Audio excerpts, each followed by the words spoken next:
ఎవరి ప్రాణాలనైనా అవలీలగా తీయగలిగే ఆదిశక్తి కొండపై నుంచి విజయవాడ రౌడీలను చూస్తూ, ఒరే మీలో ఎవరు ఎంత పెద్ద రౌడీ అయినా చివరికి మీ అందరి బతుకులు బూడిద కొప్పారా పిచ్చి నా బిడ్డలారా అని పాత సినిమాల్లో మెయిన్ విలన్లాగా వికటాటహాసం చేసి చెప్పిన విజయవాడ రౌడీలు ఎవ్వరూ అది పట్టించుకోలేదు. ఎందుకనంటే ధైర్యం ముందు పుట్టి రౌడీలు తర్వాత పుడతారు. చావు భయం ఉన్న ఎవ్వడో కూడా రౌడీ అవ్వలేడు.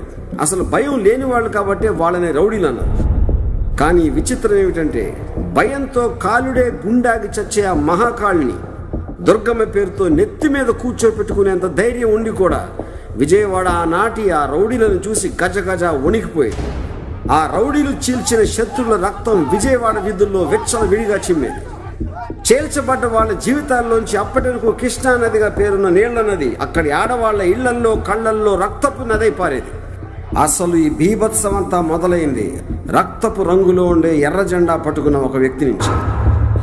ఎవడూ మార్చలేని వ్యవస్థని నేను మారుస్తానంటూ రొమ్ము విరుచుకు నుంచున్న అతను వాళ్ళ బక్క బతుకుని బాడీ బిల్డర్స్గా మారుస్తాడన్న నమ్మకంతో కొందరు అతను వెనక చేరారు.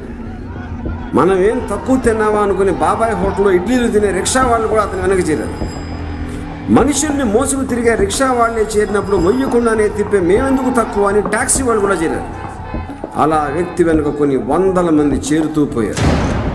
ఆ 100 మందిని ఒకే తాటిపై నడిపించడానికి, తనకు అడ్డొచ్చిన మూర్ఖుల్ని తప్పించడానికి అతను అప్పుడప్పుడు తన కత్తి వాడేవాడు.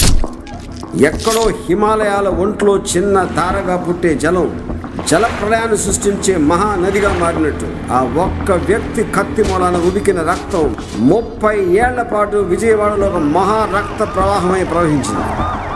అతను రౌడీయే కాదు, రౌడీలకు రౌడీ, పోలీసు కాని పోలీసు, జడ్జి కాని జడ్జి.